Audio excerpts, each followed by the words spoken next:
Halika, Lara. Pasok ka.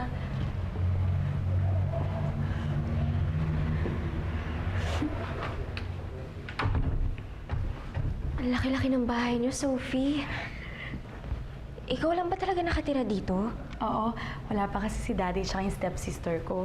Halika, pasok ka. Umupo ka muna dito, ha? Salamat. Siya nga pala, Lara. Wait lang, ha? Ipapaayos ko lang yung guest room namin, tapos magpapahanda na rin ako ng mga foods. Gutom na kasi ako. Wait lang, ha? Tsaka lang, sige. Feel at home.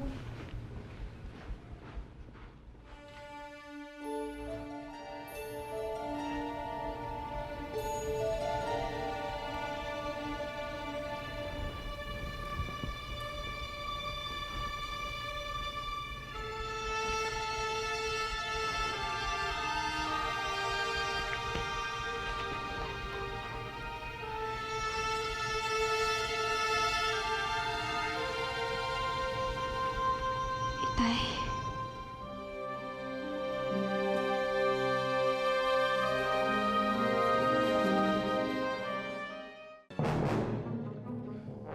Nakahanda na kami rin sa'yo.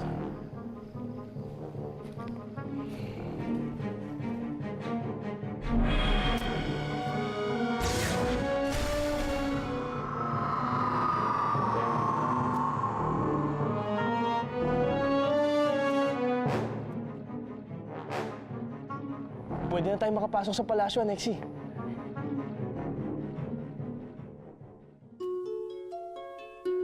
It's all yours, baby.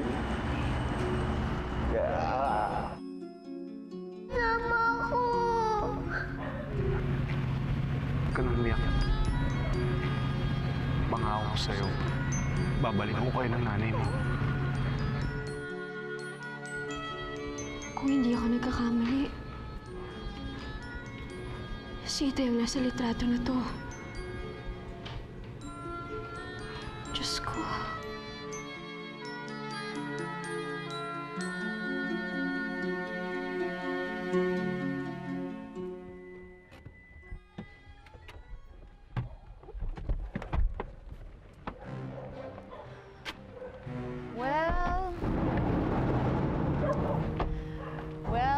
Well. We're finally home. Gigi and Lourdes. Ay, Lara pala. Tama. Ay nako, buti naman nandito na rin tayo at napagod ako dun sa biyahe na yun. Oo nga. Naisip ko pwede tayo magpa-spa. Tama. No? Oo. Hindi ko kaya mga ganun biyahe. Gigi, baba mo nga yung gamit ko dyan. Ha? Ang arte mo naman, Lourdes. Ilang oras lang naman yung biyahe natin sa eroplano. Lapit-lapit na itong Singapore. Lara. Lara ang pangalan ko. Diyos ko. Salamat sa Diyos at magkakatagpo na ulit kami ni Itay.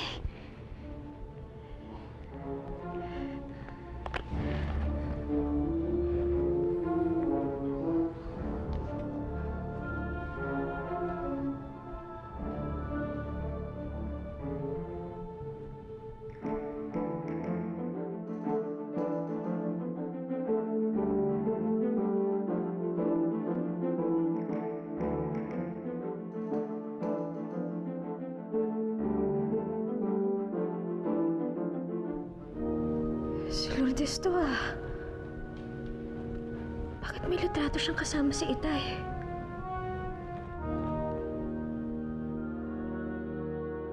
Ikaw kanina ka pa Naiirita na ako sa'yo. Ang asim-asim mo, kanina pa lang sa airport, ganyan ka na.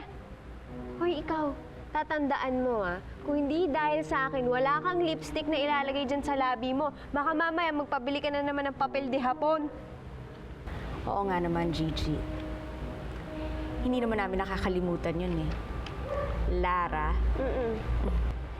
Pero wag mo nang kakalimutan na kung hindi dahil sa akin, baka hanggang ngayon, gugu pa rin yung kinakaskas mo sa buhok mo. Tayo na sa loob. Sige na. Kasalanan mo kasi. Aba. Papapasok na lang natin yung mga gamit. Oo naman.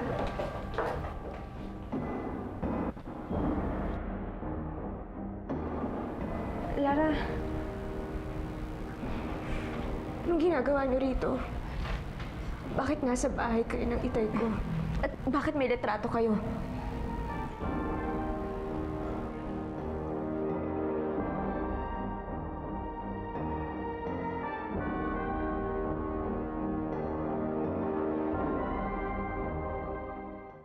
Ikaw, Lara, anong ginagawa mo dito? At paano ka nakarating dito? Bahay to ng tatay ko. Nakita ko ang litrato niya dito. Ang tanong, bakit may litrato kang kasama si Itay? Hindi mo siya tatay, Lara. Si Lourdes na ngayon ang may tatay sa kanya. At si Lourdes na rin ngayon ang kilalang Lara ng tatay mo. Ano? Gigi, ano ka ba? Ang kapal ng mukha mo. Hindi ikaw ang Lara! Ako ang totoong Lara! Talaga? Medyo huli ka na ata, Lara. Alam mo kasi, ako na ang kinikilalang Lara ngayon. Hindi na ikaw. Bakit, Lara? May magagawa ka pa ba? Wala dito si Carlos. Gigi, kakalagkatin natin ito. Halika dito. Hindi! Hindi ako aalis! Halika dito, masapang ka na ngayon, ha? Gusto mo hindi yan? Iwan niyo ako! Huwag maingay! Umayos ka dito! Hindi ako makakalayas dito! Kahit anong tatay ko at wala ka ng karapatan! Huwag ka nga sumigaw! Oo ka! Lumayas ka! Ako na, Gigi! Oo! Lara? Lara? Lumayas ka! Tumigil ka! Hindi ako aalis dito! Saan na kaya yun? Lara? Tulong! Tulong! Tulong! Kasi na talaga, ha? Tumigil ka na! Hindi ako aalis! Bakit ng tatay ko? Hindi mo nga siya tatay! Ano ba pinagsasabi mo? Ma! Si Tito Carlos tumatawag! Ilaban mo siya! Itay! Nagpunta yun. Tulong! Tulong! Parang may gulo sa labas, ha? Tumigil ka na! Ma! Si Sophie papalabas na ng bahay! Sophie! Sophie ako! Sophie, tulungan mo ako! Ingay! Sophie! Tulungan mo na ngayon! Ayaw mo talaga! Bilis! Ayun na!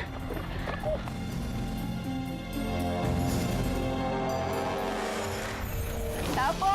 Dito po ba tong address na ito? Nagkamali ang bigay sa inyo ng address. Dulo ng bahay namin dito eh. Namnamin mo ng paghahari mo. Sa pagbabalik ni Almiro, sisiguraduhin niya na bote na lamang ang magiging kaharian mo. Nasa akin na si Carlos. Siyempre, hindi ako papayag na makita ka niya. Bibigyan kita ng pagkakataong makalaya dito sa bahay na to. Kung maipapangako mo sa akin na hindi ka na babalik. Tayo na, baka maabot ang patay ni Guardo. Ako ba ang pinag-uusapan ninyo?